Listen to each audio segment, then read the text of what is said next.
Assalamualaikum warahmatullahi wabarakatuh. Alhamdulillahirabbil alamin. Assalatu wassalamu ala asyrafil anbiya'i wal mursalin sayyidina Muhammadin wa ala alihi wa sahbihi ajmain. Amma ba'du. Para pemirsa Khilafanis yang dirahmati oleh Allah, jumpa lagi dengan program kesayangan kita yakni Kabar Petang. Hari ini Kamis 1 Desember 2022 bersama saya Nanang Setiawan. Kita akan membahas tema-tema terkini bersama narasumber yang terpercaya tentu saja dalam sudut pandang Islam. Inilah Kabar Petang selengkapnya.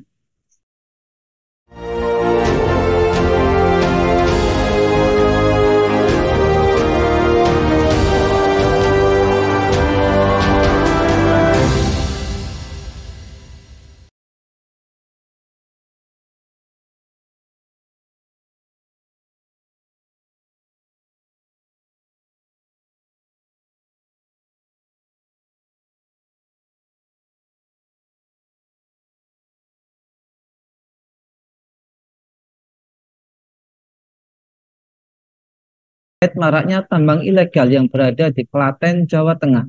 Bahkan Gibran menyebut aktivitas tambang di wilayah tersebut dibackingi oleh sosok yang cukup mengerikan. Meski begitu, Gibran tak membeberkan secara gamblang sosok mengerikan yang dia maksud. Lantas, seperti apa sosok pembacking aktivitas yang telah merugikan negara tersebut?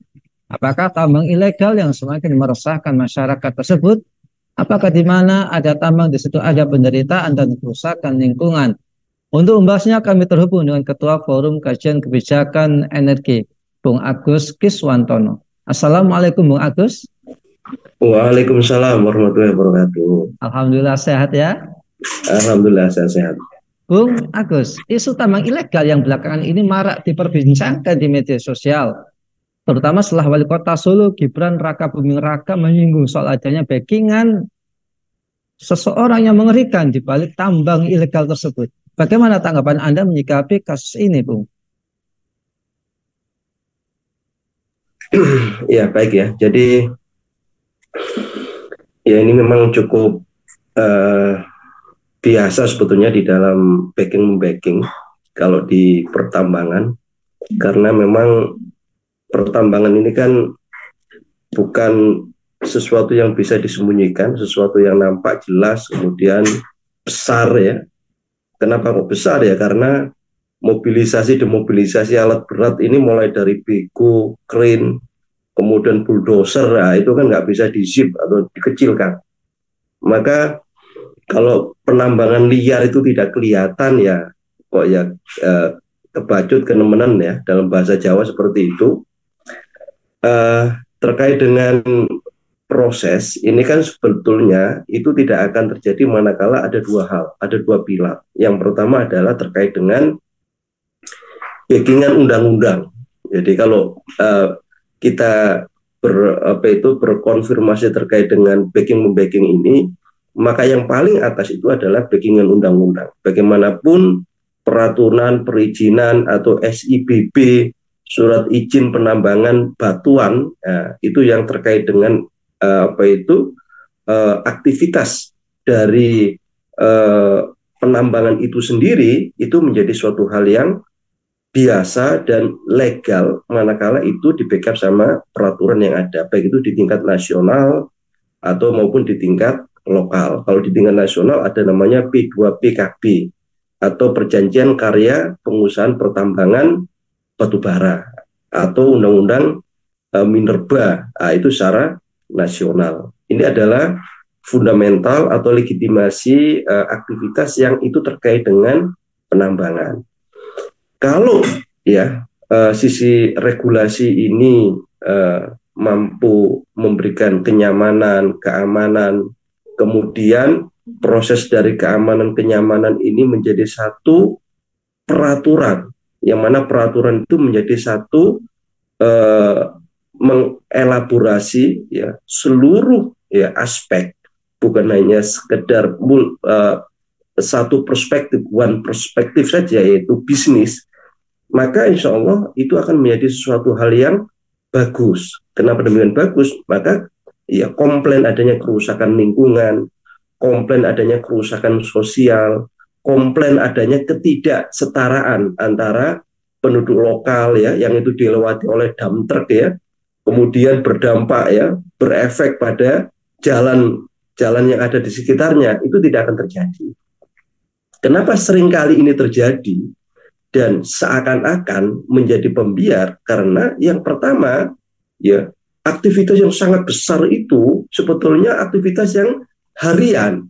Yang namanya penambangan itu kalau sudah pada taraf eksploitasi ya, maka ini akan kelihatan ya, akan menjadi sesuatu hal yang itu bisa dimonitoring, dikontrol. Tapi kenapa ya aktivitas ini senantiasa lolos atau lulus dari kontrol aparat yang terkait dengan penambang, yaitu ESDM atau di bawah ESDM ada bisa Satpol PP ya, itu kalau itu untuk Pemda, kemudian kalau itu untuk polisi ya berarti itu perizinan lalu lintas dan lain sebagainya. Kenapa? Ya karena mereka itu pede, percaya diri akan melakukan aktivitas yang besar. Ya, kalau aktivitas besar otomatis ada ya penopang, penyangga, kemudian pengamanan itu juga besar. Ya, karena kalau besar hasilnya itu kan juga pengeluarannya juga besar. Kalau besar sama besarnya, ya maka itu akan terjadi eksploitasi besar-besaran. Nah, ini yang terjadi. Ya, demikian, Bung Nanang.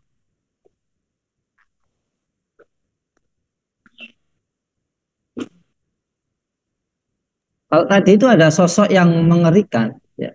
Lantas siapa sosok tersebut? Apakah genderuwo atau atau tuyul gitu ya? Tuyul tambang. Dan apakah tambang ilegal yang semakin meresahkan masyarakat tersebut? Tambang apa itu, Bu? Ya, kalau kemarin kan secara LHPP ya, kemudian juga ditindaklanjuti dengan kasus nasional yaitu illegal mining ya, yang itu gurunya Sambus CS ya, yang nilainya itu fantastis 150 triliun, itu adalah level nasional ya. Jadi kan kekayaan itu kan berdasarkan level ya. Kenapa berdasarkan level? Karena mengeruk kekayaan itu juga ya perlu suatu ya pengusaha penguasa yang itu juga sesuai dengan levelnya. Kalau nasional ya triliunan kan gitu ya. Ya itu kemarin kan sudah kelihatan siapa yang melakukan backup secara keamanan untuk proses penambangan itu. Dan itu sudah sangat ya terpublikasi, itu terpublikasi. Siapa backingan besar itu? Ya backingan besar otomatis akan menambah apa? Pengamanan operasional di situ. 150 triliun itu hitung-hitungannya itu bukan hitung-hitungan yang ya yang sebetulnya ini bisa kelipatan 3, bisa kelipatan 5. Bahkan kalau kita hitung secara deposit saja, ya mulai apa itu uh, mineral yang lainnya, mulai dari batu bara, bisa nikel, bisa apa itu galian C, galian A, galian B, maupun pasir dan lain sebagainya. Kekayaan kita itu sungguh fantastis, subhanallah. Jadi bisa sampai ribuan triliun. Makanya kenapa potensi yang sangat besar ini senantiasa diabaikan, tidak dikelola secara maksimal. Ya karena tadi itu ada ilegal undang-undang, ya ilegal undang-undang ini berarti kan siapa yang kuat akan berkuasa. Siapa yang berkuasa maka akan mengeruk kekayaan semaksimal mungkin. Nah, demikian.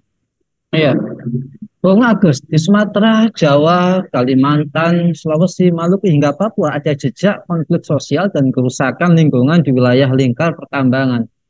Apakah patokan atau ya sindiran netizen bahwa di mana ada penambangan, di situ ada penderitaan dan kerusakan lingkungan itu memang benar, Bung? Iya, uh, jadi kan gini, yang namanya jadi penambangan itu kan bersifat non renewable. Jadi non renewable itu adalah sesuatu yang nggak bisa diperbarui. Kenapa sesuatu yang nggak bisa diperbarui? Kalau batu bara dikeruk, maka ada pengalian hasil pengerukan lahan itu ke ya tempat yang lain. Jadi kalau pengerukan berarti ada lubang. Kalau itu batu bara. Kalau itu pasir sama sebetulnya. Pasti akan ada pengerukan pasir. Pasti akan menimbulkan lubang-lubang. Kenapa lubang itu semakin besar? Karena yang digali ini adalah harian. Kalau yang sudah digali harian bisa dikalkulasi secara bulanan berapa ya meter kubikel ya yang dipindahkan. Kalau yang dipindahkan itu 100 meter kubik, maka lubangnya itu juga 100 meter kubik. Padahal lubang ini bukan satu. Kenapa? Menyesuaikan dengan kontur tanah. Kontur tanah juga akan menyesuaikan dengan alat beratnya. Alat berat itu otomatis akan berpindah-pindah.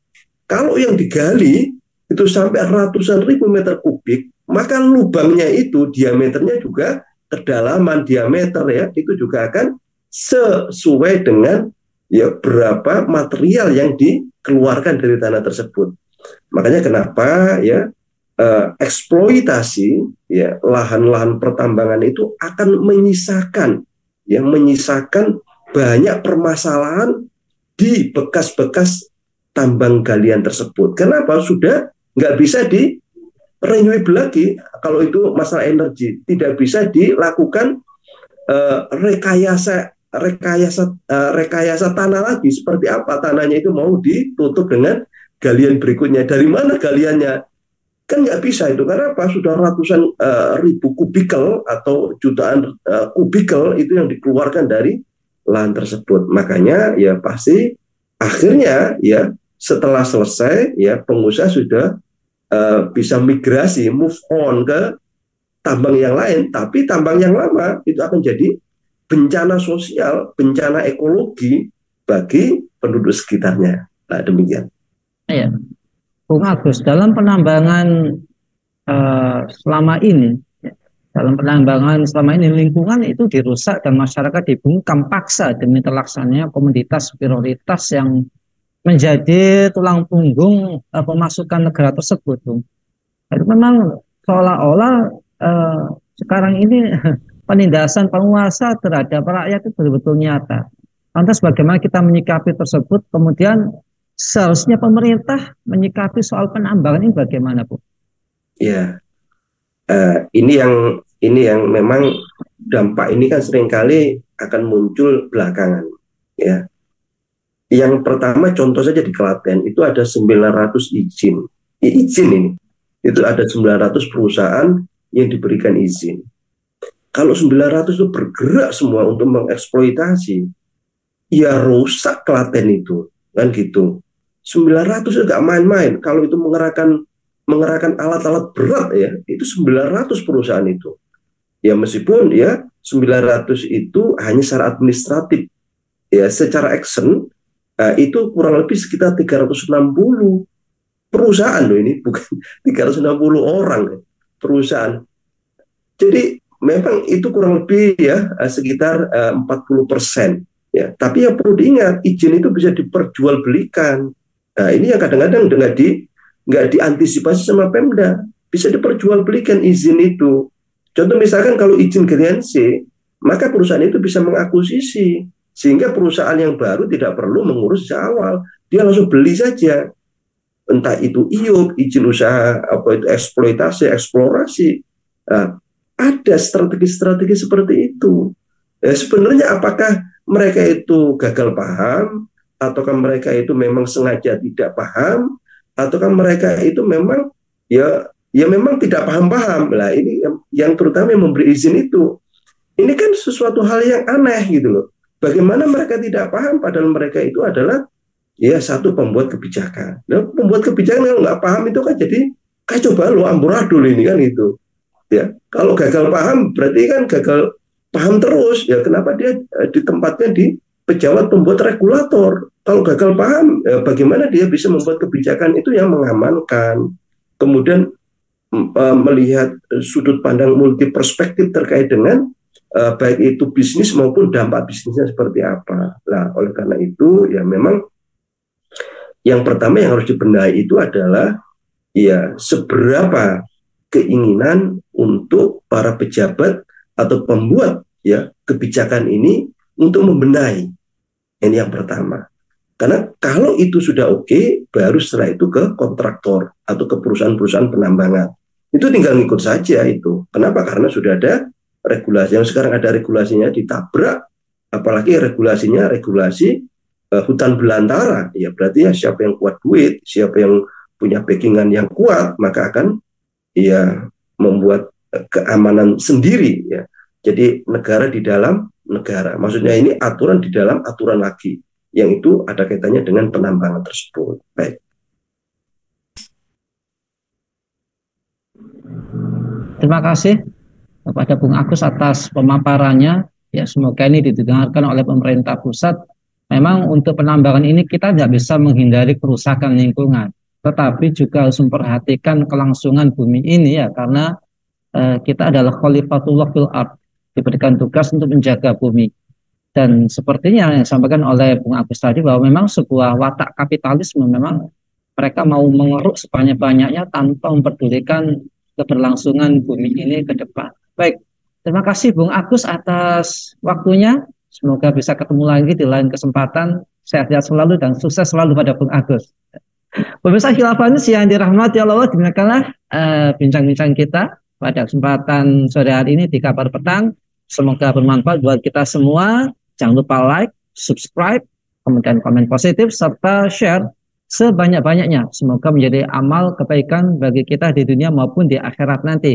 Saya Nang Setiawan undur diri. Sampai jumpa di lain kesempatan. Wassalamualaikum warahmatullahi wabarakatuh.